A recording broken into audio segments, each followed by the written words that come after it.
Hello friends, welcome to খেল দুনিয়া। Durand কাপের প্রথম ম্যাচে আজ মাঠে নামছে মোহনবাগান। তাদের প্রতিপক্ষ ডাউনটাউন হিরোজ। ম্যাচটা শুরু হবে সন্ধ্যে 6টা থেকে। তো এই ম্যাচে মাঠে নামার আগে মোহনবাগান খুব যে এগিয়ে তা কিন্তু একদমই নয়, কারণ একে তো অচেনা প্রতিপক্ষ, তার উপর মোহনবাগানের যা টিম অর্থাৎ সিএফএলেরই টিম, তো সেই টিম নিয়ে মোহনবাগান মোটামুটি নামবে এবং হয়তো ধীরাজ সিংকে আমরা দেখতে পেতে পারি এবং টমকেও রেজিস্টার্ড করানো হয়েছে ডুরান্ড কাপের লিস্টে, সেরকমটাই কিন্তু জানা যাচ্ছে। তো দেখা যাক মোহনবাগান এই যে সিএফএলের টিম যারা কিন্তু একদমই খেলতে পারছে না, সেই টিম নিয়ে মোহনবাগান আজকাল মাঠে নামবে ডাউনটাউন হিরোজের বিরুদ্ধে। ডাউনটাউন হিরোজের যে বড় দল তা কিন্তু একদমই নয়, তবে মোহনবাগানের চ্যালেঞ্জটা অনেকটাই কঠিন, কারণ প্রথম ম্যাচ একটা টুর্নামেন্টে, সেখানে জেতার একটা চাপ থাকবে। তারপর মোহনবাগানের রিসেন্ট পারফরমেন্স একদম ভালো নয়। সব মিলিয়ে মোহনবাগান যে খুব একটা এগিয়ে শুরু করবে তা কিন্তু একদমই নয়। তো দেখা যাক মোহনবাগান প্রথম ম্যাচে জয় দিয়ে শুরু করতে পারে কি না।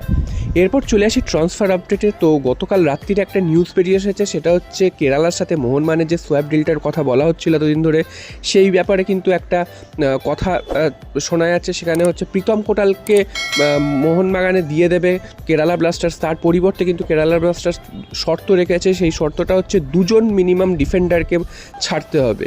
তো 2জন ডিফেন্ডার মোহনবাগান কিন্তু কাউকেই ছাড়তে চাইছে না, কারণ মোহনবাগানের ডিফেন্সে কিন্তু ভারতীয় প্লেয়ারদের অভাব। তো সেখানে যদি 2জন ডিফেন্ডারকে মোহনবাগান ছেড়ে দেয় প্রীতম কোটালের বদলে, তাহলে মোহনবাগানের ডিফেন্স কিন্তু আরও উইক হয়ে পড়বে। প্রীতম কোটালকে নিয়েও কিন্তু কোনো লাভ হবে না। সেই জন্য মোহনবাগান কিন্তু নেগোসিয়েশন করছে, সেক্ষেত্রে একজন প্লেয়ারকে ছাড়া যায় কিনা সেটাও ভাবছে, তবে কোন প্লেয়ারকে ছাড়বে সেটা কিন্তু এখনও কনফার্ম হয়নি।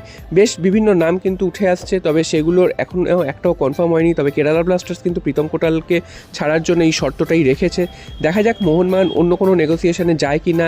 বা আরও এক জায়গা থেকে শোনা যাচ্ছে, সেটা হচ্ছে অভিষেক সূর্যবংশী, তাকে হয়তো মোহনবাগান দিয়ে দিতে পারে। যদিও তিনি ডিফেন্সের প্লেয়ার নয়, মিডফিল্ডের প্লেয়ার, তবে মিডফিল্ডে কিন্তু তিনি দুর্দান্ত ফুটবল খেলেছেন। তবে এই বছরের শুরু থেকে তিনি কলকাতা লিগেও খেলছেন, সেখানে নজর একদমই কাটতে পারেননি এবং গত আইএসএলে তার নজর কাড়া পারফরমেন্স কিন্তু মোহনবাগান সমর্থকদের মন ভরিয়েছে।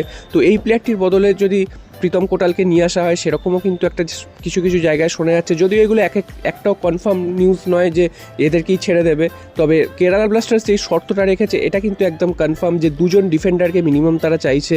সেক্ষেত্রে মোহনবাগান নেগোসিয়েশনে গিয়ে একজন ডিফেন্ডারকেও দিতে পারে বা অন্য কোনো পজিশন থেকে একজন প্লেয়ারকে দিতে পারে, সেক্ষেত্রে ভালো কোনো প্লেয়ার হবে। তো দেখা যাক মোহনবাগান প্রীতম কোটালের জন্য এই স্যাক্রিফাইসটা করে কি না।